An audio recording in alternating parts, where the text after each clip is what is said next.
Bueno, pues vamos a comenzar para ir en tiempo. Buenas tardes a todos y bienvenidos a este primer café del CEA que estamos retransmitiendo desde la Universidad de León. Estamos ahora mismo en el seminario de nuestro Departamento de Patrimonio Artístico y Documental, al que pertenecemos el área de Historia del Arte. Y quiero aprovechar para agradecer a la universidad pues, todas las facilidades que nos han brindado para celebrarlo aquí y también para grabar este evento. A partir de esta grabación se hará un vídeo que quedará incorporado en la web del CEA y también se colgará en el canal de YouTube de la Universidad de León. Bueno. Nos encontramos hoy aquí tres personas, yo misma que voy a presentar, María Dolores Teijeira, de esta universidad, y muy bien acompañada por dos muy queridos compañeros. En primer lugar, Manuel Valdés Fernández, que bueno, es un poco el maestro de todos nosotros. Aunque inició su trayectoria profesional en la Universidad Complutense de Madrid, donde se licenció y donde presentó su tesis doctoral, ha estado ligado durante casi toda su carrera profesional a esta casa, incluso antes de que existiera la propia universidad, en el colegio universitario, donde con la profesora Etelvina Fernández se iniciaron los estudios de Historia del Arte en León. Manuel Valdés es un reconocidísimo medievalista, especialista en arte románico y gótico, pero sobre todo en arquitectura mudéjar. Creo que es bien conocido como medievalista fundamentalmente y bueno, simplemente quería decir que actualmente es catedrático emérito en esta universidad y por lo tanto sigue en activo y sigue todavía trabajando dentro de nuestro grupo de investigación Patrimonio Artístico Medieval que dirige la profesora María Victoria Herráez. A su lado está José Alberto Morais Morán, también muy ligado a esta casa desde sus inicios, puesto que fue alumno nuestro, tanto de Manolo como mío. Se licenció aquí y también presentó en esta universidad su tesis doctoral, dedicada a la influencia del mundo clásico en el arte románico. Ha estado ligado también a la Universidad de Extremadura y a la Pontificia Universidad Católica de Valparaíso, en Chile. Y desde hace unos años recuperamos de nuevo al profesor Morais para esta universidad y actualmente es profesor titular aquí. Y ya sin más dilación les paso la palabra a ellos, que son los que tienen que hablar. Vamos a empezar, si os parece bien, hablando de investigación y me gustaría preguntaros cómo veis el estado actual de la investigación en historia del arte en España. Hoy podríamos decir que ha tenido una definición. El problema, claro, es un abismo que existe entre la universidad que vivimos nosotros, que fue la universidad de los años 63, 64, 65, que era una universidad franquista, en donde todavía no estaban perfiladas ni definidas cuál era el papel de esa universidad. Es decir, había un pequeño rebrote, casi diríamos que contra la opinión política de aquel momento, que era el pequeño rebote de la universidad inspirada un poco en Ginés de los Ríos, es decir, a hacer ciencia y comunicar ciencia desde un punto de vista humanístico. Y claro, el salto que hay ahora, en aquel momento tenéis que daros cuenta que veníamos de una España en la que a Ortega y Gasset se le ocurrió decir, y creo que no le faltaban razones, que todos los españoles nos sentíamos orgullosos de Ramón y Cajal, pero que no sabía por qué, porque en realidad Ramón y Cajal había sido una casualidad, porque realmente mientras otras universidades europeas estaban definidas ya de alguna forma, una universidad dedicada prácticamente a la investigación siempre, que fue la Humboldt o las universidades francesas el concepto de utilidad es decir, una universidad para que sea útil a la sociedad. Aquí estábamos en una línea todavía de universidades medievales. Bien es cierto que no a la manera ni de Salamanca ni de las universidades británicas, pero la investigación era una cuestión voluntarista. Hoy la investigación ocupa un lugar realmente que yo no he conocido anteriormente. Y yo creo que fue el salto de la LRU, es decir, la aparición de los proyectos de investigación y la participación de los departamentos de Historia del Arte y los grupos de investigación de Historia del Arte dentro de los proyectos de investigación y dentro de oficinas estatales que reconducían esa investigación. Yo no sé cómo lo verá José ahora, pero la idea es esta, que hay un abismo, se nota una diferencia, realmente diferencia enorme. Yo creo que hasta Bolonia. Con Bolonia, esto yo, en mi opinión, si queréis luego lo hablamos un poco, creo que se ha quebrado. ¿No? Y no sé qué más deciros. No sé, José, ¿qué te parece a ti? Creo que es posible, claro, desde la perspectiva que lo ves tú, sí. Ha mejorado el papel de la historia del arte muchísimo, institucionalizada dentro de las convocatorias. Ahora estamos como un área, antes imagino que estaríamos dentro de las humanidades. Una asignatura. Claro. Ahora todo es muchísimo, también es más complejo, más competitivo para los profesores que solicitan proyectos, porque sabes que se pone muchísimo hincapié en las nuevas metodologías y las nuevas perspectivas, y a veces también si nos hemos formado en una vertiente clásica de la historia del arte, pues es difícil hacer ese cambio. De todas maneras, sí que comparto un poco también lo que dices, que sigue estando hoy presente, pues la historia del arte en relación con contextos europeos o americanos recibe menos fondos para la investigación. Bien es cierto que la historia del arte como tal, me da la impresión de que es un fenómeno mediterráneo. En los países centroeuropeos quizá esté más vinculado no a la propia historia del arte, sino también a un carácter arqueológico, una visión arqueológica, sí, claro, de la historia del arte. El equilibrio es que el problema es que se rompa lo que ha gestado, yo creo que desde la Edad Media la carrera universitaria, que es el equilibrio entre docencia e investigación. En este momento, cuando os decía que Bolonia rompe esa marcha que traía desde la LRU, yo creo que ha dado más importancia a lo que podríamos llamar la metodología. Hay un profesor de la Universidad de León que lo ha definido muy bien, el profesor García Amado, de Derecho, de la Facultad de Derecho, que decía que el método es el contenido.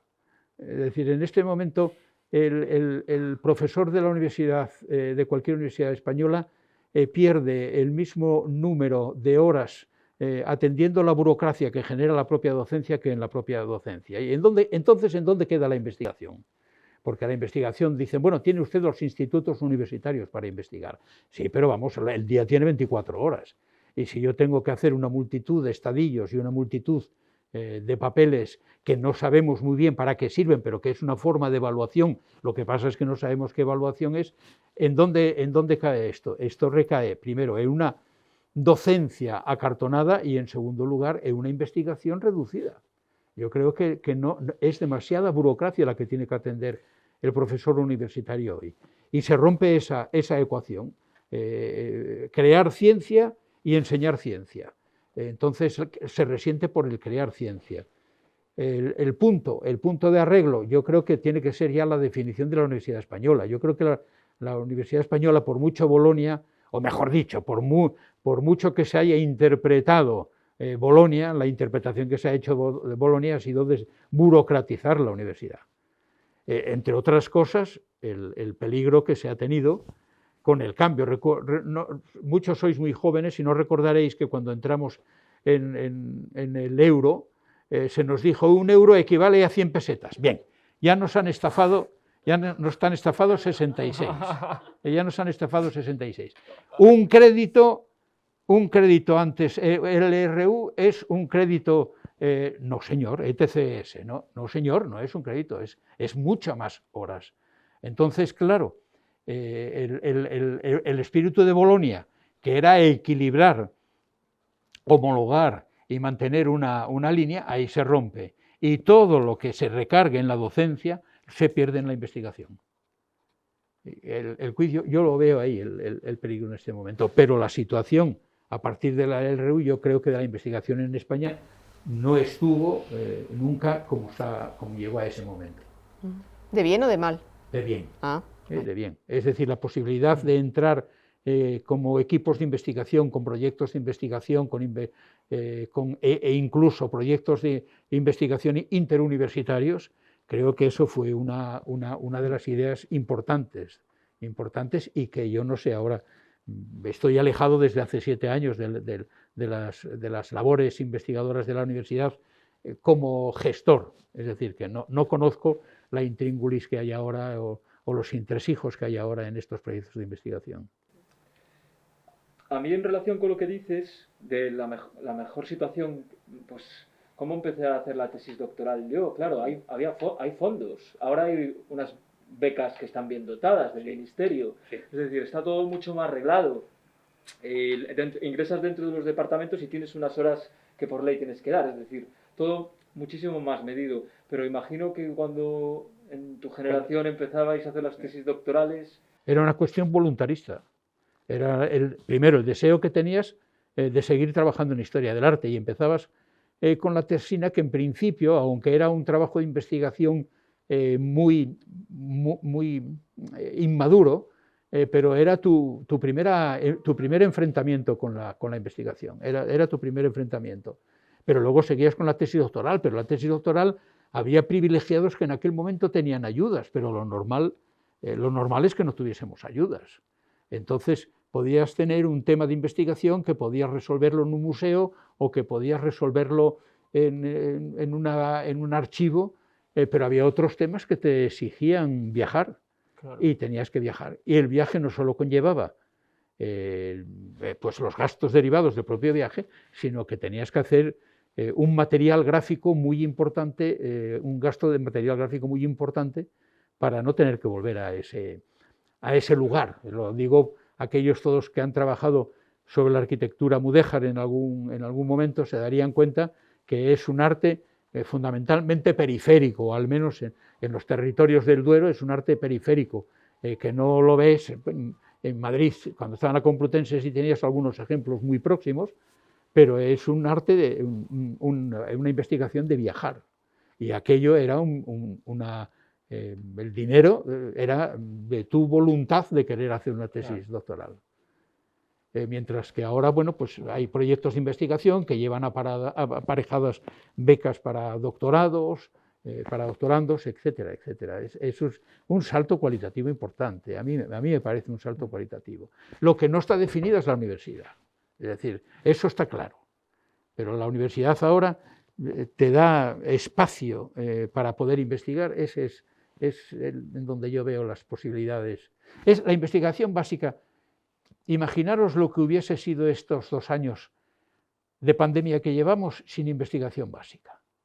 Porque dice, bueno, es que se ha encontrado la vacuna en 1 año. Se ha encontrado la vacuna en 1 año porque había unos señores turco-alemanes que habían investigado sobre el coronavirus durante muchísimos años. Y aquí, ¿quién está produciendo en España en estos momentos algo que podrá ser una vacuna importante? Pues el doctor Enjuanes, Margarita del Val, el doctor Barroso, pero tengan ustedes en cuenta que tienen 75 años. Es decir, que son señores que llevan trabajando sobre el coronavirus y que podrán dar una solución a ese coronavirus en un tiempo récord. ¿Por qué? Porque había un tiempo de investigación por ahí detrás grande, que cuando llegaron fue introducir las peculiaridades de ese virus. Entonces, claro, tenemos que tener un respeto por la investigación, sobre todo esa la del día a día, la de todos los días. Así es. No sé qué más deciros. No sé, en el panorama mundial, en el panorama europeo, o bueno, José, que ha estado en Sudamérica mucho tiempo, ¿cómo lo veis? Porque mi experiencia es que hace unos cuantos años, por lo menos cuando yo comencé, el ámbito de actuación era muy nacional, y creo que en eso sí que hay un salto, ¿no? Sí, la verdad, no, y sigue siendo bastante nacional. sigue siendo, nosotros en este momento nos estábamos moviendo casi diríamos en un círculo nacional. Iba a decir doméstico, pero es una palabra que no me gusta utilizar.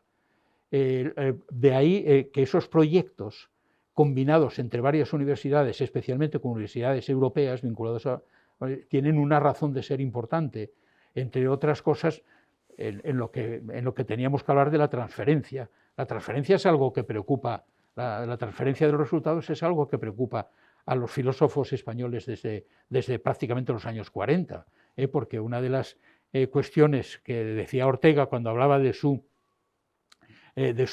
universidad ideal, decía docencia, investigación y transmisión de los resultados, que sirva para algo, ¿no? Entonces estos proyectos de investigación mixtos en los que están universidades españolas y universidades europeas o universidades americanas, según el tipo de materia que se esté trabajando, yo creo que ayuda muchísimo también a la transferencia de resultados.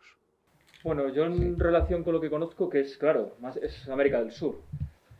Primero, para la historia del arte, especialmente desde la perspectiva de Chile, Perú y Brasil, desde la historia del arte y también de la historia del arte medieval, hay un campo gigantesco por hacer. No está institucionalizado en algunos de estos países los grados de historia del arte como tal, sí en Argentina, pero no en Chile y no en Perú, es decir, ahí hay una cantidad de temas que se pueden seguir investigando. Es interesante sobre todo porque tiene muchísimos fondos, sí, tanto Brasil como Chile, dentro del CONICIT, el organismo de investigación de América Latina, porque les interesa muchísimo la cuestión de la conservación del patrimonio, en lugares que está dañado, ciudades que crecen de manera... son gigantes, espacios urbanos gigantescos que están destruyendo muchísimas obras, especialmente edificios del 19, y están metiendo muchísimos fondos. Y la otra vertiente, que no sé si es tan buena, es que la Universidad de América Latina está más institucionalizada a la manera norteamericana, del ranking.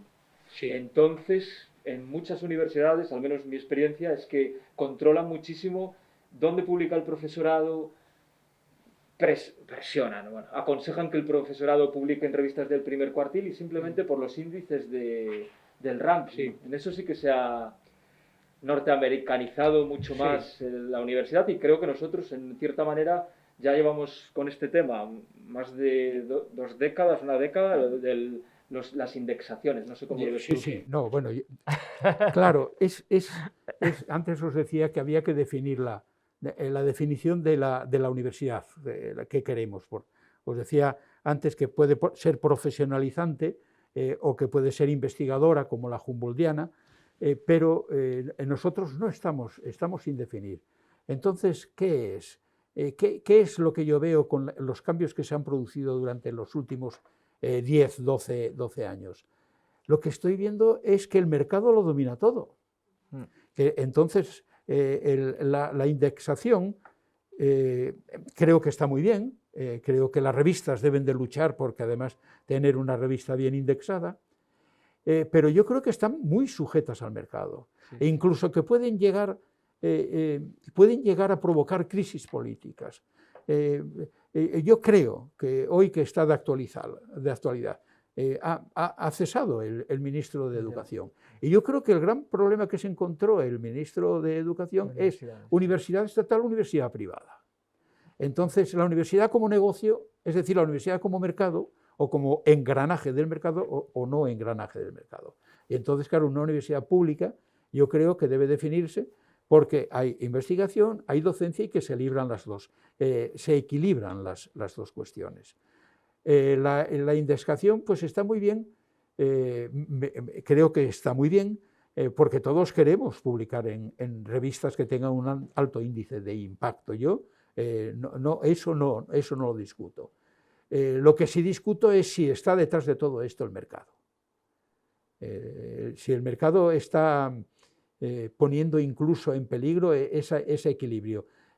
Porque si hemos logrado pasar de la universidad de los 70 a la universidad de los 80 y tantos, es porque en la universidad de los 70, que había oficinas estatales para fomento de la investigación, pero estaban supeditadas a un eslogan que circuló mucho en la universidad, que era café para todos. Es decir, todos los que pidan, da lo mismo que sea de una materia o de otra. ¿Cuántos piden? 10 se divide por 10. ¿Cuántos piden? 20 se divide por 20 el montante económico. Lo importante de los proyectos de investigación es que te dan en parte, no te financian todo, pero te financian una parte sustancial de la investigación. ¿Qué es lo que te queda a ti? La transferencia de resultados. La transferencia de resultados a través de revistas indexadas va muy bien, pero tengamos en cuenta que hoy tenemos medios a nuestro alcance para la difusión de los trabajos. Hoy mismo tenemos bases de publicaciones bibliográficas de carácter global, universal, en la que tenemos, que esta sí que es una enorme diferencia que yo encuentro, la posibilidad de tener tus publicaciones encima de la mesa cuando antes tenías que pasarte temporadas en grandes bibliotecas del Estado para poder consultar la bibliografía, ¿no? Creo que estoy mezclando muchas cosas, pero es que son cosas inseparables. No pueden, quitas una de ellas y cojea el estaribel, ¿no? Sí, yo creo que además habéis hablado también de investigación y docencia, y ahí yo creo que sí que ha habido en la docencia un salto. Hombre, sí, hubo un salto. Es que nosotros nos hemos formado en los comunes, vosotros ya no, tú sí te has formado en los comunes. Entonces, claro, máxima especialización, máximo analfabetismo, decían algunos en su momento. Yo creo que hay algunos planes de estudio.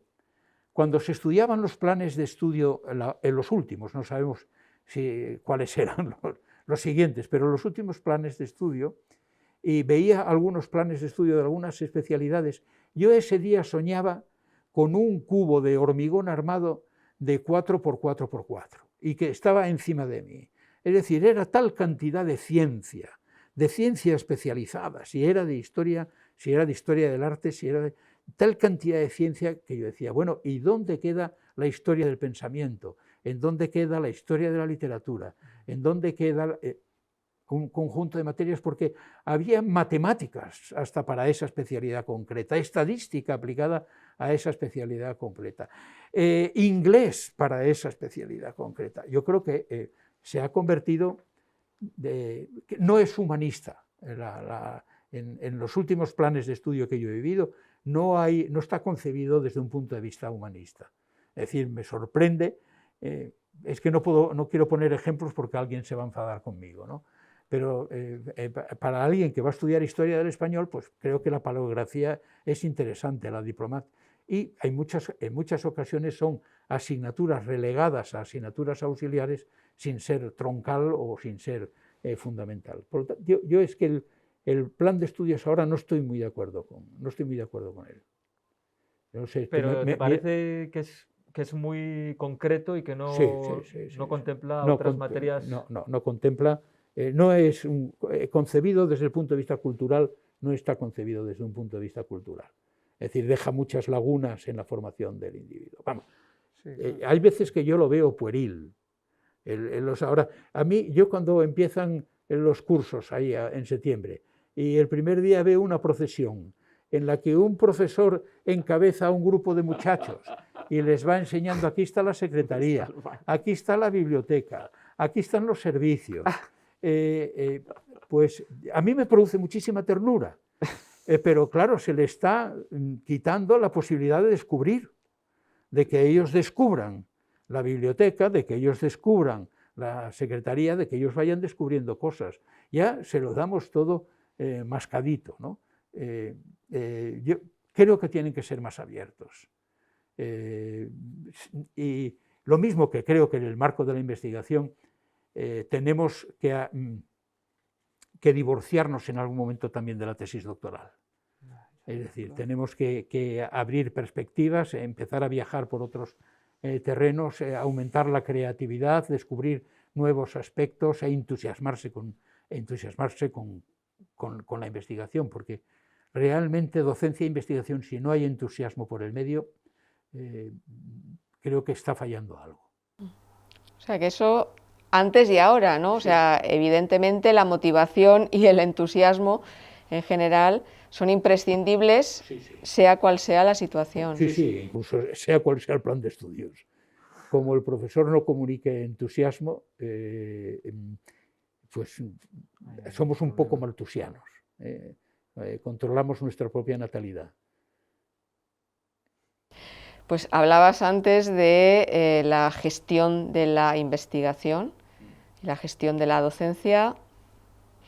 Manolo a lo mejor lo ha conocido menos, ¿no? Porque ya le tocó más de refilón toda la gestión que viene asociada al Plan Bolonia. ¿Te refieres al saber hacer, saber estar, saber ver? Esas son las competencias. Las competencias. Y las transversales genéricas, esas a mí me entusiasmaron. Las transversales genéricas es una cuestión apasionante en la universidad, sí. Yo creo que habría que dedicarle tiempo. Bueno, le dedicamos, ¿no? Tiempo a las competencias. Sí, hombre, claro que os lleva tiempo. Claro que os lleva tiempo. Sí, yo creo que yo lo conozco, que lo cuente José, que es lo que se encuentra. Yo creo que como todo tiene su parte negativa, pero creo otras partes positivas. Por ejemplo, a mí me gusta mucho que esta renovación Bolonia, ¿no?, ha provocado también, por ejemplo, en los sistemas de evaluación. El profesor tiene que supongo que también pasaría en tu época cuando ibas a dar la clase, pero ahora se sabe perfectamente lo que se pide. Está perfectamente estipulado cómo se va a corregir, los tantos por cientos, y claro, eso ayuda mucho, porque tú también sabes que a veces era más ambiguo. Había profesores muy estrictos que lo llevaban por el libro y otros que te presentabas al examen allí, no sabías muy bien, sí, habías estudiado lo de clase, habías completado con apuntes, pero ahora está... ¿Y tú crees que eso no pasa ahora? Lo de que los alumnos completen con bibliografía, yo cada vez menos. No lo sé, porque un programa, que era lo que teníamos antes, era un compromiso del profesor con el alumno. Había profesores que no cumplían con el programa, pero había otros muchos que sí cumplían con el programa. Sí. Pero ahora tienes un compromiso distinto, ya no es un compromiso, tú tienes con tu guía docente, tienes un contrato con el alumno y que te impone no el alumno en principio, sino te lo impone la burocracia, que es lo que está siempre por encima, flotando como un ectoplasma por encima de la universidad, la burocracia. Claro, sí. Entonces, yo he tenido la experiencia, cuando hice el plan de estudios, que me ayudó mucho Dolores, hice un plan de estudios una guía docente que no visitó nadie. Porque no visitó nadie, porque si hubiesen dado cuenta de la barbaridad que yo había puesto en aquella docente.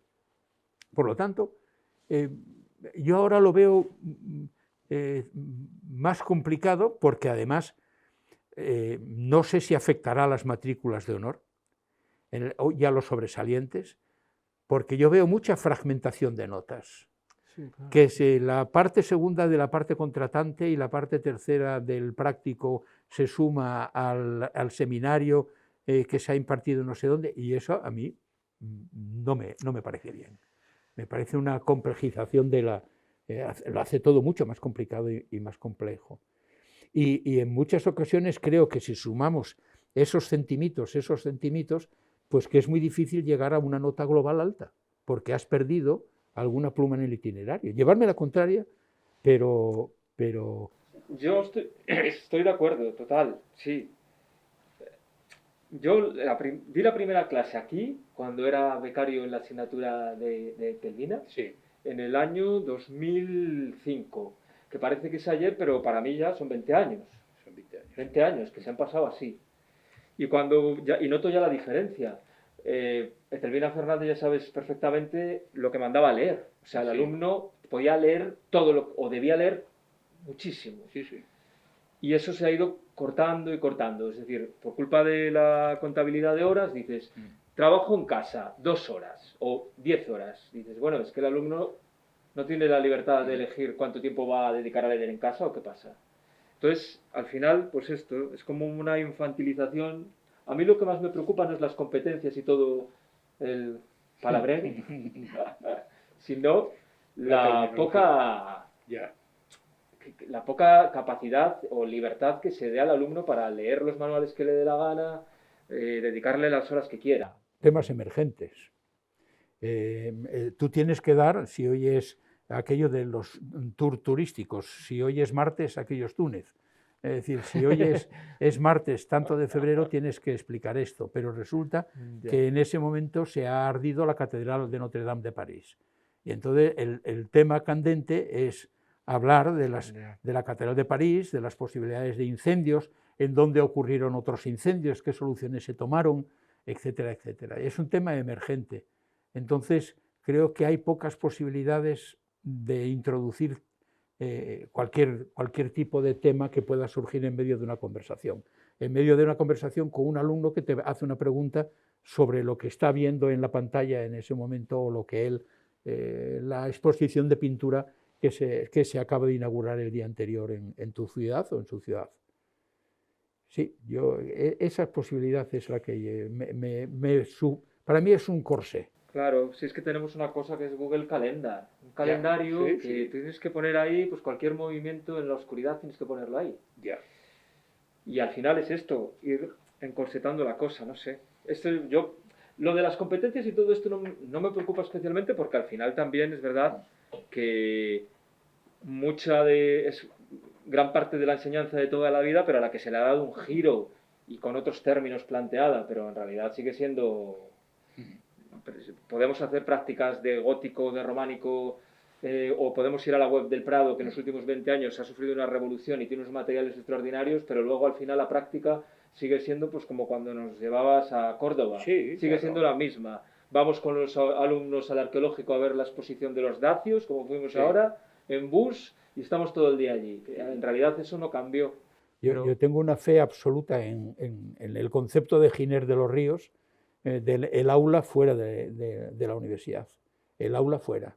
Es decir, y eso en profesores que hemos tenido en la universidad, como el profesor Azcárate, nos lo inculcó a fondo.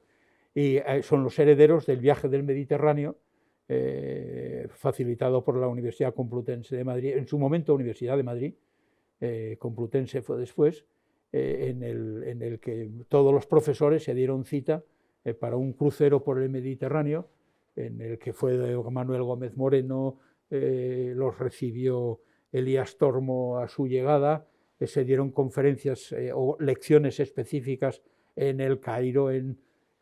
Todavía queda el monumento, me parece que en Candía, el monumento que un profesor de la Universidad de Valladolid, me parece que fue el doctor Apraiz, fue con sus alumnos y dejó allí en Candía un monumento al Greco como recuerdo de la Universidad de Valladolid. Es decir, yo sí lo veo fundamental, el aula fuera del aula. El aula fuera del aula lo veo... El problema es el dinero que se les hace gastar, sobre todo en aquellas instituciones museísticas que no son del Estado. Porque hay un arte adjetivado, ese es el problema, hay un patrimonio adjetivado, un patrimonio del Estado, un patrimonio de la Iglesia, un patrimonio privado, y claro, ir con los alumnos al Thyssen-Bornemisza y que les cobren a los alumnos no solo el viaje, el desembolso que han hecho, sino que les cobren la entrada, que Eugenio Dors publicó un libro que se llamaba 3 horas en el Museo del Prado, y la última vez que llevé, hace mucho que no voy al Museo del Prado con mis alumnos, pero de las últimas veces que los he llevado, a la hora y media nos echaron. Y además nos echaron unos señores que no iban armados del todo, pero que tenían unos brazos que daban miedo, ¿no? Y entonces me dijeron, usted ha cumplido la hora. Y yo les decía, déjeme usted 3 horas con mis alumnos. Es decir, que está muy bien, pero hay muchos inconvenientes. Sí, hombre, hay momentos en que lo planteas y se te facilitan mucho las cosas, especialmente en lo que es el ámbito del patrimonio nacional. Pero aquellos centros adjetivados, a los alumnos les cuesta bastante dinero. Un viaje de estudios normalito, tampoco de ir muy lejos. ¿Y tú crees que los alumnos de ahora Y en eso sí te quería preguntar también, sobre todo a Manolo, pero bueno, también José tiene una experiencia, aunque más corta, pero quizá Manolo tiene una perspectiva mucho más amplia. ¿Tú crees que a los alumnos de ahora les llevas 3 horas al Museo del Prado y te aguantan 3 horas en el Museo del Prado? Sí. ¿Sí? Yo he tenido experiencias duras con el profesor Abello por las calles de Roma. Claro. Y decir, ¿cuántos llevamos? Me decía Bello, ¿cuántos crees que llevaremos detrás? Y los llevábamos a todos, sí. Y en el Museo del Prado, hombre, es difícil atención, porque cuando vas visitando París o Roma o Lecce o cualquier ciudad de estas, hay pausas, hay descanso. En el Museo del Prado el problema es la intensidad, porque pasas de un elemento a otro. Si vas a explicar pintura del 15, pintura del 16, pasas de un elemento a otro rápidamente. Entonces, claro, mantener la intensidad en una persona durante una hora es duro para el alumno y para el profesor, mantener esa intensidad. Pero de alguna forma, volviendo al tema económico, que es lo que muchas veces coarta, porque es que el momento económico que llevamos viviendo desde hace 20 años, no sé por qué, pero es un momento económico malo desde hace 20 años, es una carga supletoria grande para las familias esos viajes de estudio. La intensidad, sí, esa es un problema. Comentamos muchas veces, ¿no?, que cada vez vemos menos interés en el alumno o menos alumnos interesados realmente en lo que nosotros les enseñamos. No sé si en eso sí, siempre ha sido así, o si realmente bueno, pues, los alumnos de ahora tienen o menos capacidad de atención o menos interés en general en lo que estudian. Yo, hace muchísimo tiempo, después del Concilio Vaticano II, leí un chiste de Mingote que siempre me reflejaba lo que suele pasar en la sociedad. Eran 2 señoras a la salida de misa y una decía a otra, no se preocupe usted, doña Rosario, que a pesar del Concilio Vaticano II, al cielo vamos a ir los de siempre. Entonces, del grupo de alumnos que tú tengas, no puedes esperar que el 100% responda a esa llamada. Van a salir a flote, o sea, van a terminar sus estudios los de siempre, el mismo porcentaje de siempre. Debemos tener en cuenta que muchos de los que entran en historia del arte no lo tienen como primera preocupación en sus intenciones. Entonces, no debemos de asustarnos, aunque luego a las cifras oficiales, si nos exijan mucho el fracaso escolar o el fracaso en la titulación, pero es que realmente en lo que yo he visto de mi historia en la universidad es un porcentaje que no varía mucho. El conjunto de los alumnos que tienen un interés real por esa asignatura y que luego van a seguir incluso una vida académica brillante, ¿no? Bueno, estamos hablando mucho de universidad, pero claro, la historia del arte no es solo la historia del arte universitaria, sino que también se hace historia del arte en otros ámbitos.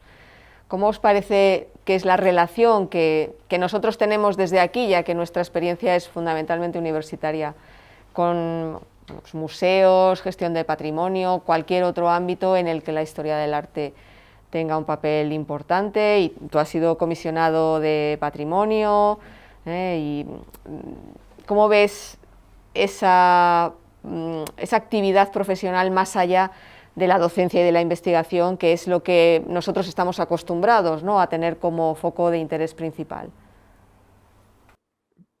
Veo, lo primero que he visto y que primero he observado fuera de la universidad es que el Estado no cree en sus propios actos. Es decir, el Estado ha creado los estudios de historia del arte y se supone que el historiador del arte puede asesorar o puede trabajar, puede ayudar en multitud de casos que se están planteando diariamente. A mí me sorprende que, por ejemplo, en las comisiones territoriales de patrimonio existan un arqueólogo, exista un arquitecto y no exista un historiador del arte. Es más, ni siquiera en todas las comisiones de historia del arte, perdón, del patrimonio, de custodia del patrimonio, en todas las comisiones territoriales, en muchísimas creo que no hay nadie de historia del arte. Entonces, podemos decir que el Estado no cree en sus propias acciones, porque crea unas competencias en las que debían de estar representadas en la vida social y no están. Y no están porque llega un momento en el que casi diríamos que los organismos estatales exigen obediencia más que información. Es decir, buscan que te adaptes más a tu... Lo que pasa es que yo estoy hablando de cuando he tenido la responsabilidad de la defensa del patrimonio, estoy hablando de la década de los 80, estoy hablando de los 80. Y yo creo que tenéis vosotros más información en el momento actual que yo. Aquí puedo ayudaros poco. Yo en esto sí que me gustaría, bueno, no sé, siempre estamos con la idea de el intrusismo que sobrevuela la historia del arte. Sí. Muchas veces, y no quiero tirar piedras contra los arqueólogos, porque obviamente encima los de Medieval nos benefician muchísimo y sus estudios, pero claro, ellos han pegado un salto brutal y se han puesto a hacer historia del arte, a analizar capiteles, a analizar muros, sí, a analizar construcción de grandes edificios, y esto ha provocado que en estas obras de los ayuntamientos, cuando se abre para hacer un edificio, en la excavación esté el arqueólogo que se mete en el papel del historiador del arte, y esto tiene que ver con el problema que arrastramos del órgano de los colegiados, que finalmente la historia del arte nunca acaba de gestar un cuerpo fuerte en ese sentido. Pero claro, también tengo la perspectiva de... Me gusta ser optimista. Yo muchos de mis compañeros de generación que acabaron aquí los estudios, pues hoy son profesores de arte en institutos y son buenísimos profesores, o están ocupando cargos de dirección de museos, conservadores. Entonces, claro, de toda esa cantidad de alumnos, no todo el mundo se dedica a la historia del arte, pero sí que un número elevado finalmente, y bueno, tras mucho luchar también, al final sí que ha conseguido dedicarse a la historia del arte de una manera u otra, pero sí que sigue estando el problema de la poca consideración que tienen en algunos contextos. Y sí, bueno, finalmente las obras de los ayuntamientos y todo esto. El papel del arqueólogo yo no lo discuto. El papel del arqueólogo en las competencias en defensa del patrimonio, yo no lo discuto. Como no discuto tampoco el papel del historiador del arte. Yo creo que tiene unas competencias específicas y esas las considero muy claro. En cuanto a lo que tú hablabas de la ocupación de territorios correspondientes a la historia del arte por arqueólogos, yo creo que estamos en una especie de vacío que ha sido llenado. Es decir, quizá algo que nosotros mismos hemos abandonado. Hay aspectos que nosotros hemos abandonado de la historia del arte. Estoy empezando a hablar de lo que se denomina hoy el patrimonio industrial, en el que prácticamente los historiadores del arte ahí no se meten. Hemos cultivado muchísimo aspectos hermosos de la historia del arte, como es los tejidos, la historia de los tejidos, como es las encuadernaciones en los libros, pero sin embargo hemos abandonado el mobiliario. Hay una serie el historiador del arte ha buscado otros caminos, quizá temas importantes, temas bonitos, temas espectaculares, y ha abandonado ciertos aspectos. Y uno de ellos ha abandonado ese territorio en donde el Imperio Romano ya no era, en donde todavía no habían salido las nuevas organizaciones estatales. Ahí hay un territorio que son del siglo IV al siglo VII, siglo VIII, que lo han ocupado los arqueólogos, pues porque no había historiadores del arte ahí.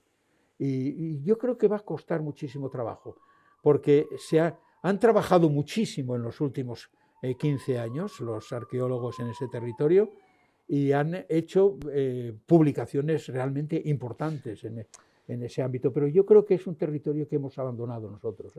Claro, a mí siempre cuando llega a la revista un artículo de historia del arte antiguo, sí, hecho por un historiador del arte, aplaudo y digo, qué maravilla, porque todos somos conscientes que generalmente están ocupando las plazas de historia del arte para impartir docencia e investigación de historia del arte antiguo, sí, arqueólogos. Sí, sí. Y son muy pocos de los historiadores, cada vez son menos, que se dedican a esa parcela. No sé si esto tiene que ver con que los alumnos que luego hacen tesis doctorales se decantan por el arte del siglo XX, por el arte actual, que parece que es más atractivo, y se está abandonado a, pues, ¿quién se dedica a estudiar escultura romana, escultura paleocristiana en la península ibérica? Pues por eso te digo que es un territorio que creo que nosotros hemos abandonado. Es un ámbito de la investigación que hemos abandonado. Primero porque quizá tampoco tengamos los recursos del arqueólogo. La arqueología es una ciencia y como tal ciencia creo que nos es muy ajena. Es muy curioso que en los planes de estudio de historia del arte pues no exista una arqueología, o al menos en los que yo conozco, en los que yo conozco. Pero tampoco existe una historia de la literatura, tampoco existen. Yo creo que los planes de estudio tendrían que ir perfeccionándose, porque si no, quizá nos quedamos fuera de juego. Aquí tenemos una arqueología en el plan de estudios, sí, compartida con historia, y también tenemos una historia de la literatura como optativa, pero claro, tampoco sé si están muy adaptadas a lo que nosotros esperamos de esas disciplinas. Bueno, alguien que quiera dedicarse al mundo medieval, la historia de la literatura tiene que tenerla muy presente, no puede ser una historia de la literatura para historia del arte, no, tiene que ser una historia de la literatura, una historia de la literatura medieval profunda y seria, vamos. Porque es que es muy útil al historiador del arte y le hace muchísima falta. Ve muchas cosas que no se contemplan, que explican formas. Bueno, voy a remitirme a colegas nuestros que lo han hecho muy bien en ese sentido. Pero fíjate que afortunadamente, aunque sea siempre un caballo de batalla, se ha conservado, por lo menos nosotros y en otros planes de estudio, las fuentes, que sí, también tienden a desaparecer en algunos planes de estudio, que son las fuentes del mundo antiguo medieval, bueno, moderno y contemporáneo, son la base. Y eso en la historia del arte de los años 80 y 90 era un tema importante. Incluso hubo ediciones de fuentes muy interesantes, o una antología de fuentes medievales, una antología de fuentes modernas. Sin embargo, yo no he visto, quizá no estoy, esto del jubileo, me tiene un poquito ajeno a la bibliografía, pero sí noto falta, que tuvo mucha intensidad en la década de los 80, pero que luego fue perdiéndose. Cierto. Bueno, sabéis al hilo de esto que el CEA está promoviendo la reivindicación, recoger firmas para reivindicar que no se pierdan los contenidos de historia del arte que en parte van a desaparecer en la enseñanza del bachillerato artístico, de las 2 asignaturas que había en los nuevos planes. Desaparece una de ellas y al hilo de esto sí, yo creo que es muy pertinente pues, abrir quizá un debate de qué estamos haciendo nosotros para que no pasen estas cosas, ¿no? Y si no estamos haciendo un poco dejación de nuestras funciones y de nuestra presencia en la sociedad. Y claro, la sociedad del futuro pues, son los alumnos que están ahora cursando pues, las enseñanzas primaria, secundaria, y ahí, pues claro, si van perdiendo estas materias, pues sí, es lo que decías tú antes, Manolo, que nosotros quizá hemos abandonado determinados terrenos, ¿no? Sí, yo sí lo veo, así. Hay un hecho, y es que el Comité Español de Historia del Arte, en su momento, cuando peligró la historia del arte como licenciatura, que fue aproximadamente, si no recuerdo mal, en el primer decenio del siglo XXI, que provocó una crisis realmente, ¿no? En grandes universidades no, pero en universidades pequeñas y medianas sí creó una crisis gorda, aquella desconfianza del Estado, del estamento político sobre la historia del arte y algunas otras historias adjetivadas, tuvo una repercusión muy negativa. Pero el CEA sí trabajó a fondo en aquel momento para neutralizar aquel movimiento y quitar dudas. Yo creo que fue un momento afortunado de nuestro comité. Sí. Sí, en relación con esto, yo creo que la transferencia, sería el último capítulo de esta charla, la transferencia hacia la sociedad, quizá, aunque siempre se ha hecho transferencia, quizá es algo que debería reforzarse, no sé qué pensáis los dos, para precisamente afianzar, reforzar, aumentar la presencia de la historia del arte, no solo entre nuestros alumnos, sino a un nivel mucho más amplio. No sé, yo no he pensado mucho en pero yo creo que la transferencia, tal como yo en mi experiencia en estos, sobre la transferencia,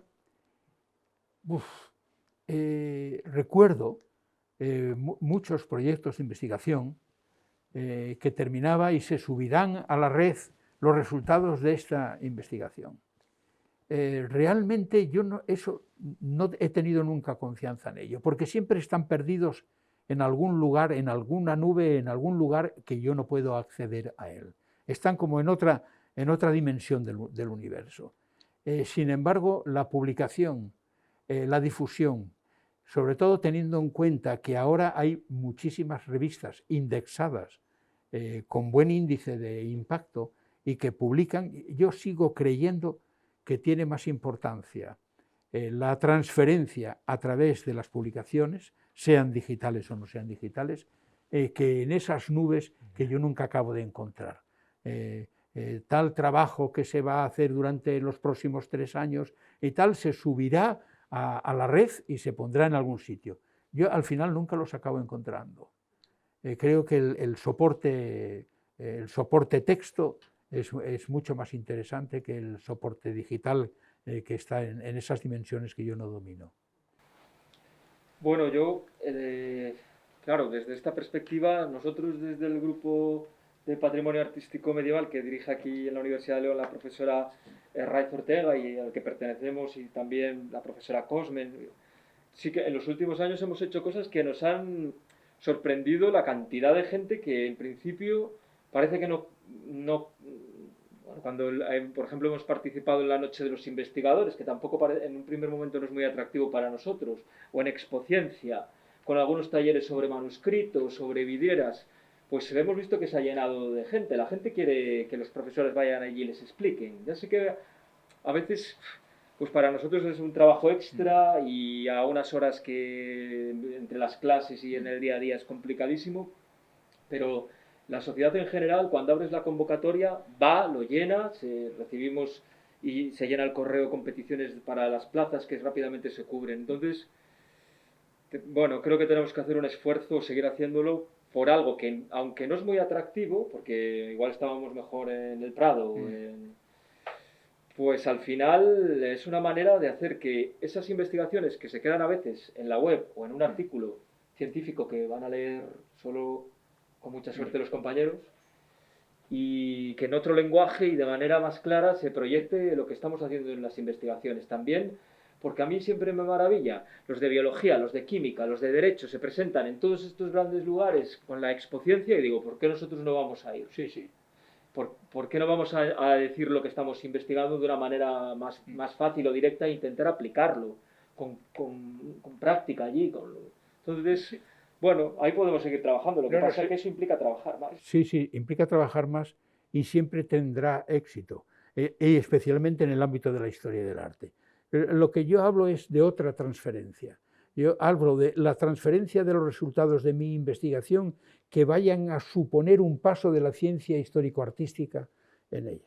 Es decir, nosotros organizamos un simposio o un ciclo de conferencias, como ya hemos tenido oportunidad, sobre qué estamos investigando nosotros, y realmente la calle está allí y está atenta y habla de esos temas, tiene una repercusión en la prensa, etcétera, etcétera. Pero yo hablo de esa transferencia, es decir, de que los resultados de tu trabajo tengan una repercusión y sirvan lo que podríamos llamar un punto que aportas tú al summa artis y que va a seguir y va a servir de apoyo. Yo entiendo más la transferencia en la difusión de esos resultados y la repercusión que esos resultados tengan en posteriores investigaciones. El llevarlo a la ciudad, llevarlo a lo que podríamos llamar a las gentes, a nuestros conciudadanos, siempre tiene buenos resultados, pero muchas veces no entiendo la transferencia así. Yo la transferencia la entiendo como un proceso evolutivo de la ciencia que nosotros practicamos.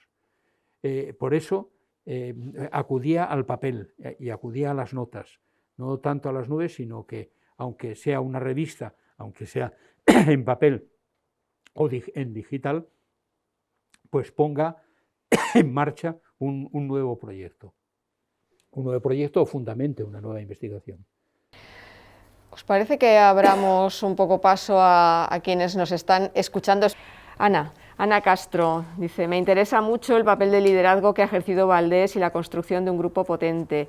¿Qué cualidades debe tener un líder? Uy, qué pregunta.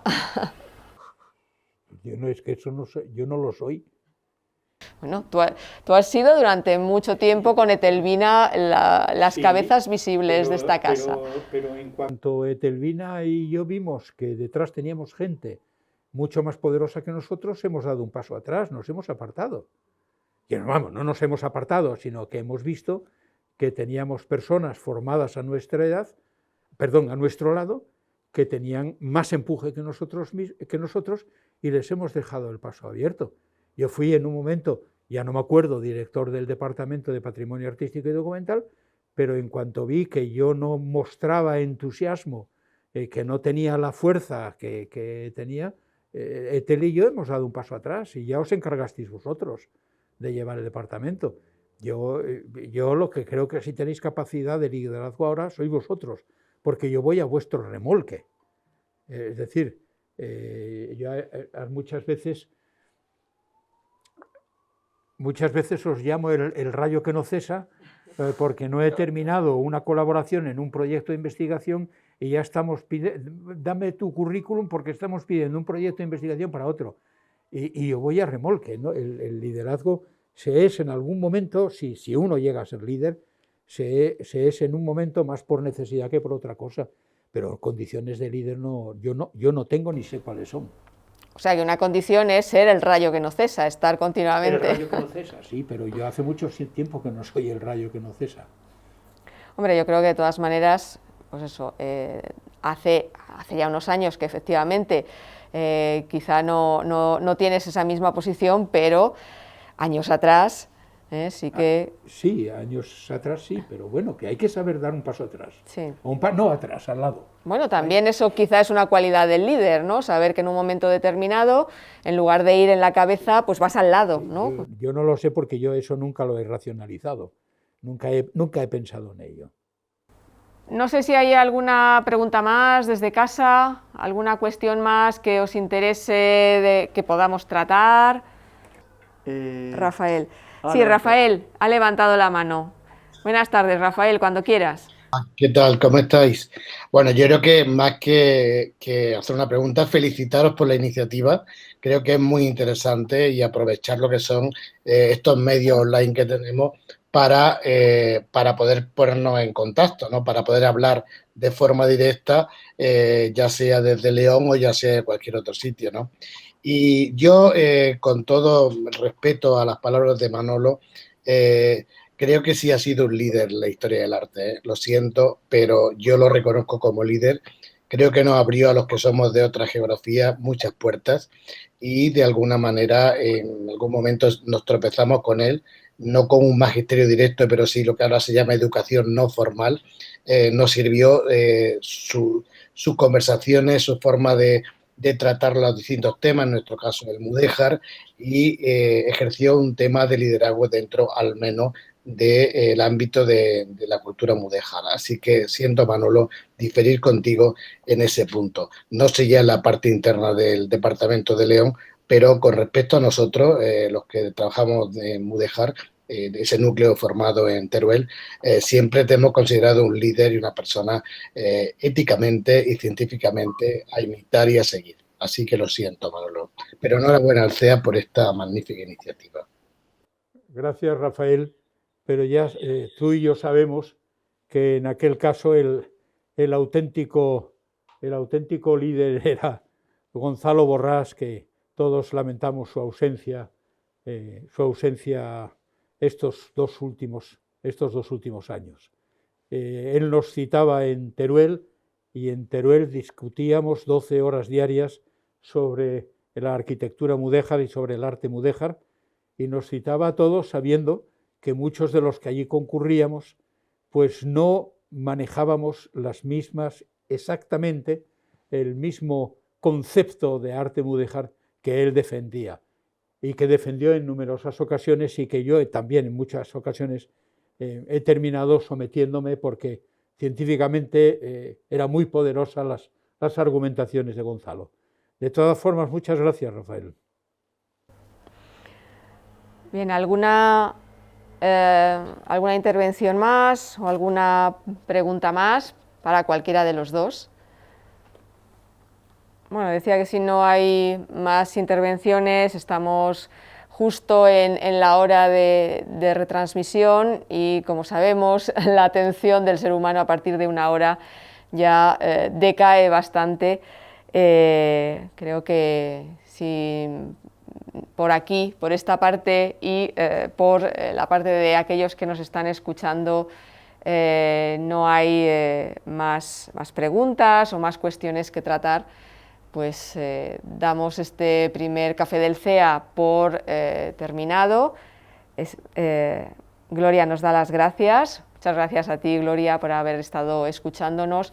Ángel Fuentes también nos da la enhorabuena por la iniciativa que es idea de nuestra presidenta, de Begoña Alonso, que a ella le corresponde la iniciativa, y de ella ha sido la idea. Pilar Mogollón también nos da las felicidades, un abrazo, enhorabuena también por parte de Gracias Salvia, de Amadeo. Muchísimas gracias a todos por habernos aguantado una hora de vuestro tiempo, habernos dedicado una hora de un viernes. Y como comentaba al principio, quedará subido el vídeo en cuanto esté editado a la página web del CEA y también al canal de YouTube de la universidad, para que todo aquel que no nos ha podido seguir en directo pues pueda ver también esta charla distendida que aquí han desarrollado Manuel Valdés Fernández y José Alberto Morais, a quienes quiero agradecer pues su presencia y su participación. Muchísimas gracias a todos y hasta el próximo Café del CEA.